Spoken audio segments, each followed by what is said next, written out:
So you want to hear a story? Well, I used to know a whole lot of pretty interesting ones. Some of them so funny you'd laugh yourself unconscious. Others so terrible you'd never want to repeat them. But now I can't remember any of those. So maybe I'll just tell you about the time I found that lost thing. This all happened many summers ago, down at the beach. I was, as usual, working tirelessly on my bottle top collection. At least until I saw the thing.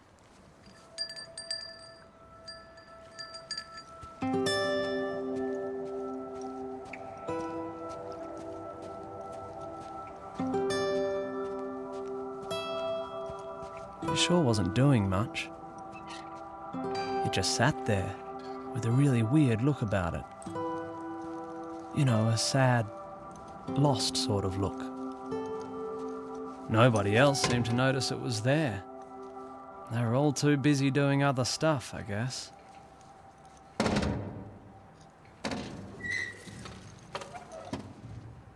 Hello?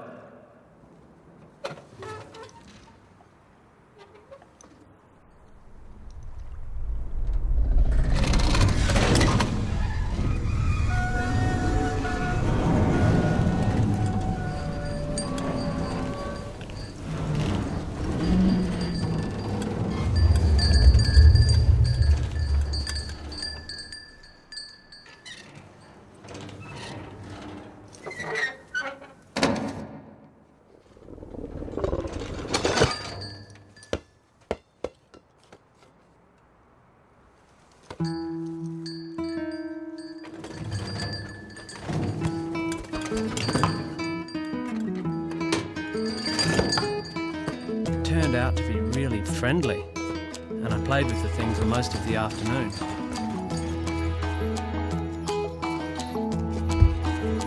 It was great fun, yet the whole time I couldn't help feeling that something wasn't quite right.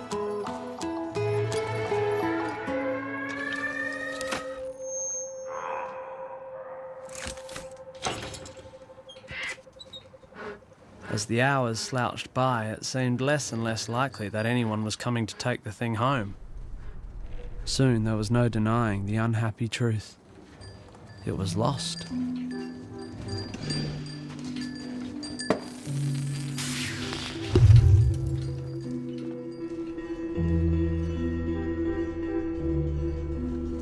I asked a few people if they knew anything about it.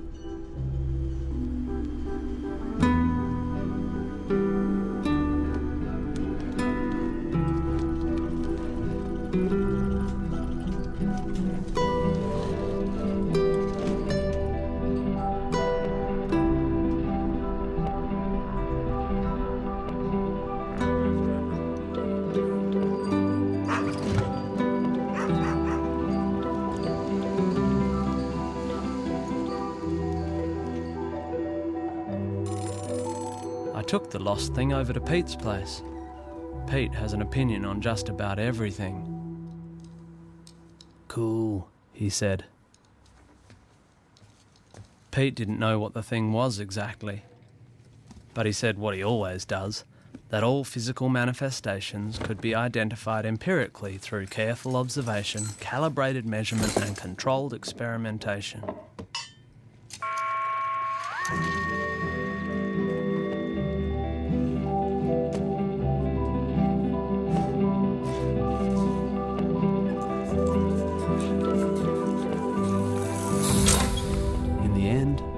Just shrugged. He didn't think the lost thing came from anywhere and didn't belong anywhere either. Some things are like that, he said. They're just plain lost.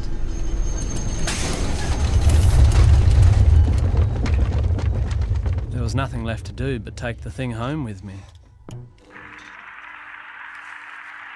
As for my parents, well, they already knew that Mum would be concerned about how filthy its feet were. And that Dad would be worried about all sorts of strange diseases. And they both just wanted me to take it back to where I found it. But it's lost, I said. Not that it made any difference. I decided to hide the thing in our back shed, at least until I could figure out what to do next. I mean, I couldn't just leave it wandering the streets.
The lost thing seemed happy then, but I sure couldn't keep it in the shed forever.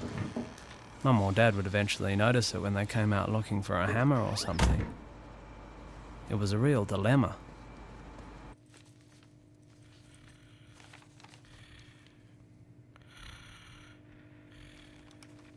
Are you finding that the order of day-to-day life is unexpectedly disrupted?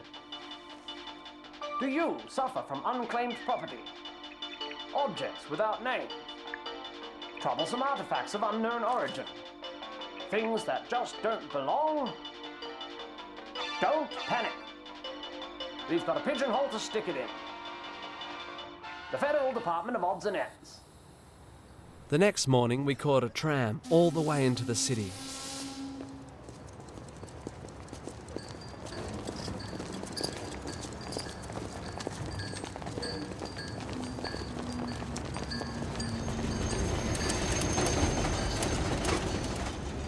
We arrived at a tall, grey building with no windows.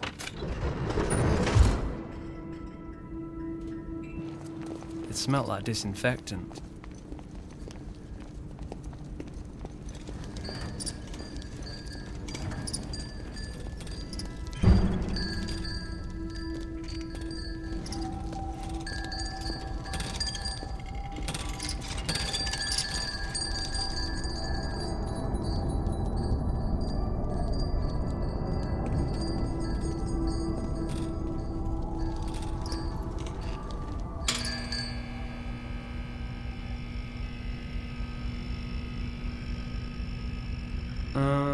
I have a lost thing, I called to the receptionist. Fill in the forms. She sighed.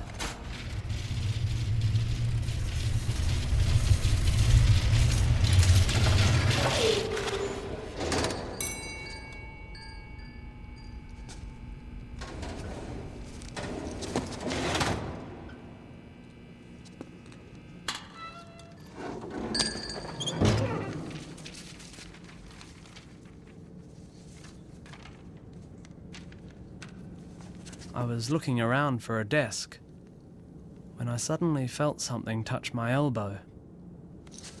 And then there was a tiny voice. If you really care about that thing, you shouldn't leave it here. This is a place for forgetting, leaving behind. Here, take this. Cheers, I said. You shouldn't leave it here.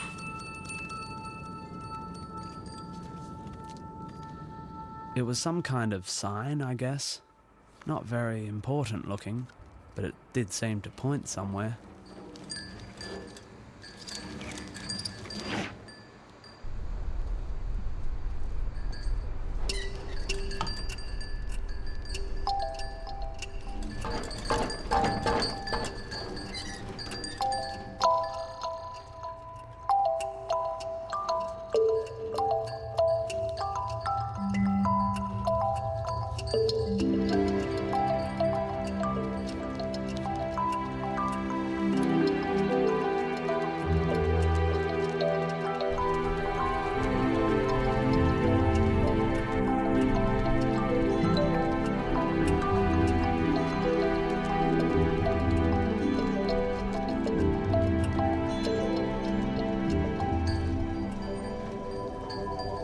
Eventually, we found what seemed to be the right place, in a dark little gap off some anonymous little street.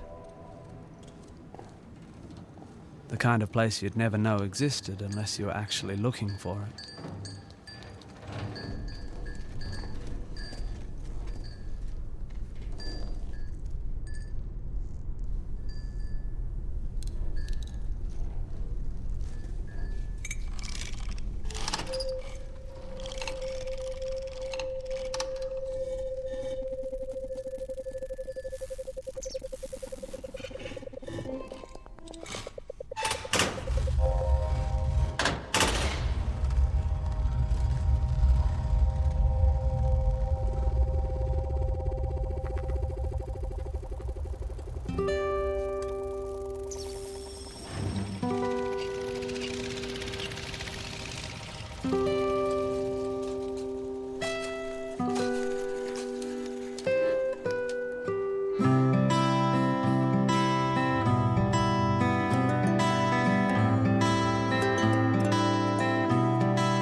I still think about that lost thing from time to time, especially when I see something out of the corner of my eye that doesn't quite fit. You know, something with a weird, sad, lost sort of look. I see that kind of thing less and less these days. Maybe there aren't many lost things around anymore. Or maybe I've just stopped noticing them. Too busy doing other stuff, I guess.